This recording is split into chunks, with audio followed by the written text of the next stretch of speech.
আসসালামু আলাইকুম।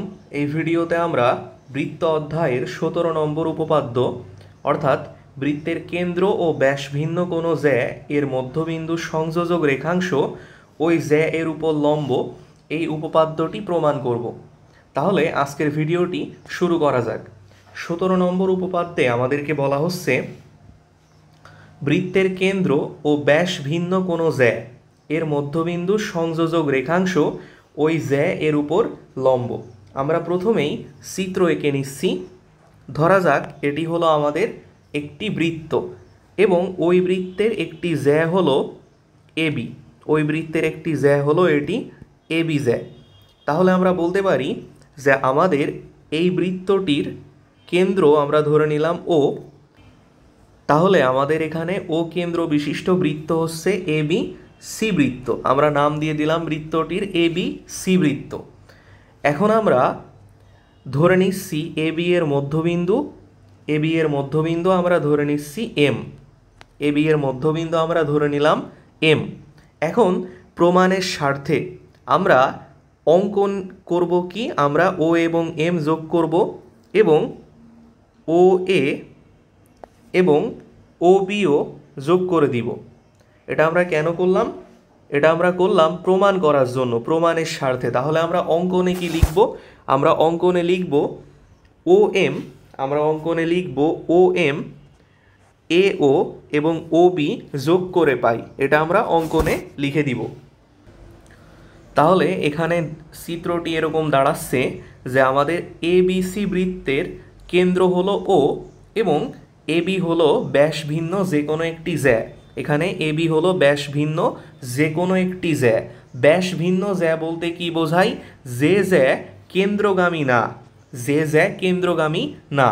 এখন জ্যা কাকে বলে? বৃত্তের উপরস্থ, বৃত্তের পরিধির উপরস্থ যে কোনো দুইটা বিন্দু সংযোগকারী সরল রেখাকে জ্যা বলা হয় এবং এই এবি জ্যা এর মধ্যবিন্দু হলো এম। আমরা প্রমাণের স্বার্থে বৃত্তের কেন্দ্র এবং এবি জ্যা এর মধ্যবিন্দু অর্থাৎ এমকে প্রথমে যোগ করলাম। এরপরে আমরা বৃত্তের কেন্দ্র ও এবং এ যোগ করলাম এবং ও এবং বি যোগ করলাম। তাহলে আমরা অঙ্কনে লিখব ও কমা এ এবং ও কমা বি যোগ করে পাই।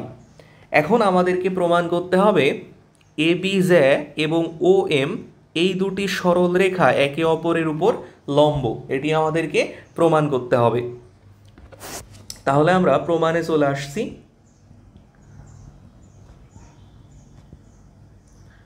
প্রমাণের স্বার্থে আমরা প্রথমেই এই দুইটি ত্রিভুজ নিয়ে কাজ করব। আমরা ত্রিভুজ ও এ এম এবং ত্রিভুজ ও বি এম এই দুটি ত্রিভুজ নিয়ে কাজ করব। তাহলে এখানে আমরা লিখতে পারি ত্রিভুজ ও এ এম ও ত্রিভুজ ও বি এম হতে পাই। তাহলে ত্রিভুজ ও এ এম এবং ত্রিভুজ ও বি এম এ আমরা কি কি লিখতে পারি একটু খেয়াল করো। আমাদের কাছে বলা আছে যে এ বি এর মধ্যবিন্দু হলো এম। আমাদের কাছে কিন্তু এটা বলাই আছে যে এ বি জ্যা এর মধ্যবিন্দু এম। আচ্ছা চিন্তা করো, এম যদি এ বি এর মধ্যবিন্দু হয় তাহলে এ এম এর দৈর্ঘ্য যা হবে বি এম এর দৈর্ঘ্য কিন্তু তাই হবে। তাহলে এখানে আমরা লিখতে পারি এ এম সমান বি এম। এখানে আমরা লিখতে পারি এ এম সমান বি এম। আবার একটু খেয়াল করে দেখো, ও এম বাহুটি ত্রিভুজ ও এ এম এবং ত্রিভুজ ও বি এম উভয় ত্রিভুজেরই সাধারণ বাহু। ও এম কিন্তু এই ত্রিভুজেও আছে আবার এই ত্রিভুজেও আছে, তাই না? কথা বুঝতে পারছো? ও এম কিন্তু এই ত্রিভুজেরও একটা বাহু আবার এই ত্রিভুজেরও একটা বাহু, অর্থাৎ ও এম হলো সাধারণ বাহু। তাহলে আমরা লিখতে পারি ও এম সমান ও এম। আমরা সাইড নোটে লিখে দিব এরা সমান কেন, কারণ এরা হলো সাধারণ বাহু। ঠিক আছে, এরপরে আমরা এটাও লিখতে পারি যে ও এ সমান ও বি। এই দুইটা ত্রিভুজের ক্ষেত্রে ও এ বাহুর দৈর্ঘ্য এবং ও বি বাহুর দৈর্ঘ্য পরস্পর সমান। কেন সমান? কারণ ও এ এবং ও বি এই দুটিই হলো একই বৃত্তের ব্যাসার্ধ। খেয়াল করে দেখো, আমাদের যে এবিসি বৃত্ত তার একটি ব্যাসার্ধ হলো ও এ অপর একটি ব্যাসার্ধ হলো ওবি। আর আমরা জানি একটি বৃত্তের সকল ব্যাসার্ধই পরস্পর সমান, তাই না? তাহলে ও এ এবং ও বি পরস্পর সমান। তাহলে এখান থেকে আমরা লিখে দিতে পারি ও এ সমান ও বি। তাহলে এখান থেকে আমরা পেলাম এই ত্রিভুজ এবং এই ত্রিভুজের তিনটি বাহু পরস্পর সমান, অর্থাৎ এই দুইটি ত্রিভুজ এখন কি হয়ে গেছে? সর্বসম হয়ে গেছে। কারণ আমরা জানি দুটি পৃথক পৃথক ত্রিভুজের তিনটি বাহু যদি পরস্পর সমান হয় তাহলে ওই ত্রিভুজ দুইটি পরস্পর সর্বসম হয়। তাহলে এখান থেকে আমরা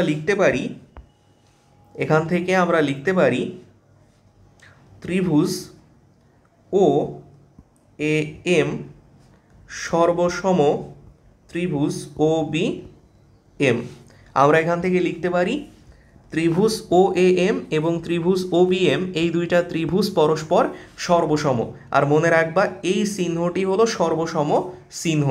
এখানে আমি যে চিহ্নটি ব্যবহার করলাম এই চিহ্নটি হলো সর্বসম চিহ্ন।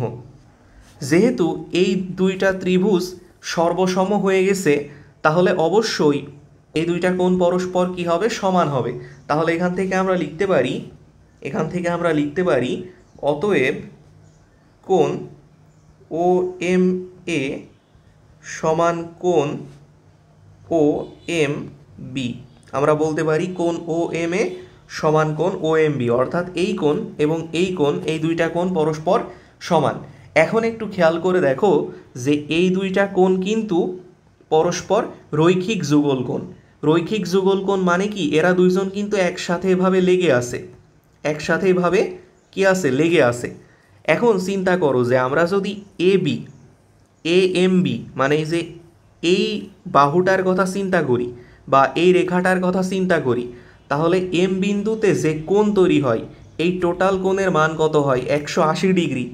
এই টোটাল কোণের মান কত হয়? 180 ডিগ্রি। তাহলে এখানে আমি যদি তোমাদের একটু দেখাই যে কোণ এ এম বি সমান কত? 180 ডিগ্রি। কেন 180 ডিগ্রি? কারণ এটি হলো একটি সরল কোণ। আর আমরা জানি সরল কোণের মান কত হয়? সরল কোণের মান হয় 180 ডিগ্রি। তার মানে এই কোণটা কত ডিগ্রি হচ্ছে? এই কোণটা হচ্ছে 180 ডিগ্রি। এই কোণটার মান কত হচ্ছে? এই কোণটার মান হচ্ছে 180 ডিগ্রি। এখন এখান থেকে আমরা বলতে পারি যে এ এম বি এই কোণটা আসলে ও এম এ এবং ও এম বি এই দুইটা কোণের সমন্বয়ে গঠিত। একটু বোঝার চেষ্টা করো যে এই টোটাল কোণটা আসলে এই কোণ এবং এই কোণ এই দুইটা কোণের সমন্বয়ে গঠিত। আমরা যদি এই কোণের সাথে এই কোণ যোগ করি তাহলে এই পুরা কোণটা পাবো। তাহলে এখানে কোণ এ এম বি এর পরিবর্তে আমি লিখতে পারি কোণ ও এম এ প্লাস কোণ ও এম বি।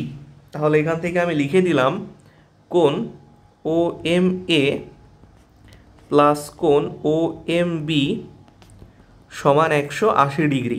আবার আমরা এখান থেকে দেখলাম কোণ ও এম এ এবং কোণ ও এম বি পরস্পর সমান। তাহলে কোণ ও এম এ এর পরিবর্তে আমি যদি কোণ ও এম বি লিখি তাহলে আমি পাবো কোণ ও এম বি প্লাস কোণ ও এম বি সমান 180 ডিগ্রি। বা এখান থেকে আসে 2 কোণ ও এম বি সমান 180 ডিগ্রি। বা আমি পাই কোণ ও এম বি সমান 90 ডিগ্রি।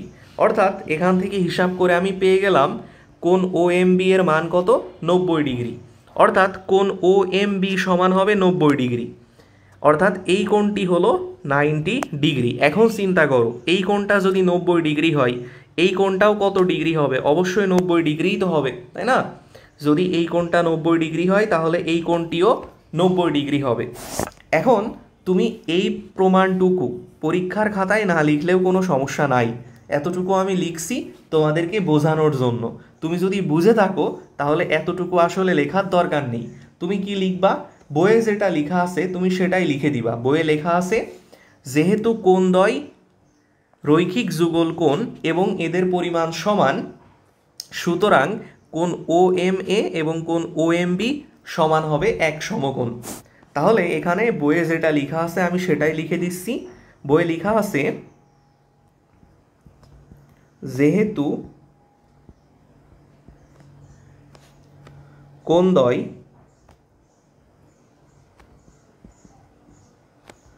রৈখিক যুগল কোণ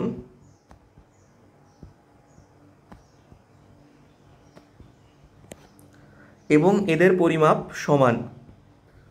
বইয়ে এভাবে লেখা আছে, যেহেতু কোণদ্বয় রৈখিক যুগল কোণ এবং এদের পরিমাপ সমান, অর্থাৎ খেয়াল করে দেখো যে এই দুইটা কোণ কিন্তু পরস্পর রৈখিক যুগল কোণ। আবার এখানে আমরা প্রমাণ করলাম যে তাদের পরিমাপ পরস্পর সমান। সুতরাং এখান থেকে আমরা বলতে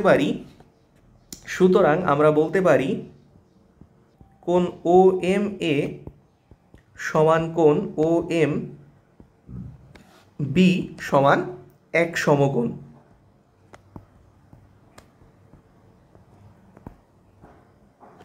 অর্থাৎ এখান থেকে আমরা পাব ও এম লম্ব এ বি। আমরা কি পেয়ে গেলাম? যেহেতু আমরা এখানে প্রথমে প্রমাণ করে নিলাম যে ও এম এ অর্থাৎ এই কোণ এবং ও এম বি অর্থাৎ এই কোণ, এই দুইটা কোণ পরস্পর সমান এবং এদের পরিমাপ এক সমকোণ বা 90 ডিগ্রি। যেহেতু এই কোণটি এবং এই কোণটি 90 ডিগ্রি, তাহলে অবশ্যই ও এম বাহুটি হবে বা ও এম রেখাটি হবে এ বি এর উপর লম্ব। যেহেতু এই কোণ দুটি পরস্পর সমকোণ, তাই ও এম রেখাটি হবে এ বি রেখার উপর লম্ব। আমরা কিন্তু সেটাই এখানে প্রমাণ করলাম ও এম লম্ব এ বি। অর্থাৎ আমাদের প্রমাণের কাজ শেষ হয়ে গেল, আমরা লিখে দিব প্রমাণিত। তাহলে আমাদের কিন্তু 17 নম্বর উপপাদ্যটি প্রমাণ করা হয়ে গেল। আশা করি এই উপপাদ্যটির প্রমাণ তোমরা বুঝতে পেরেছো। ক্লাসটি ভালো লাগলে ভিডিওটিতে একটি লাইক দাও এবং তোমার বন্ধুদের সাথে শেয়ার করো এবং চ্যানেলে নতুন হলে চ্যানেলটি সাবস্ক্রাইব করো। ধন্যবাদ সবাইকে।